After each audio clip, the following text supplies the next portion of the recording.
สบายดีมาพบกับพวกเราเช่นเคยกับรายการเซิร์นยิ้มมื้อนี้เซิร์นยิ้มเสนอเรื่องใบผ่านงาน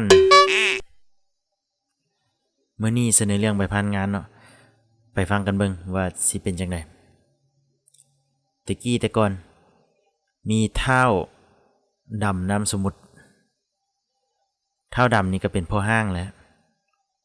ละไปเลาะซอกหาเมียบัดนี้ไปเจอนางอ่อนนามสมุทรคือกันซึ่งก็เป็นแม่ห้างคือกันต่างฝ่ายต่างมาเห็นกันเลยได้โอลมพันเตว่าซั่นซะตามภาษาผู้บ่าวผู้สาวโสดว่าซั่นๆแล้ววันนี้ล่ะหลังจากที่ได้ล้มกันสารพัดสุขดิบซะแล้วนะเปิดใจล้มกันแล้วบัดนี้เฒ่าดำเลยถามว่าอันสาวอ่อนนี่ล่ะเป็นเวียกเป็นงานบ่เนาะสาวอ่อนนี่น่ะก็อยากฮู้แหล้วเนาะว่าเอาไปแล้วสิมีลูกมีเต้าบ่พอใช้งานได้บ่เนาะคล้ายๆคือกับบริษัทเนาะบริษัทนี่ถ้าสิไปเฮ็ดเวียกนี่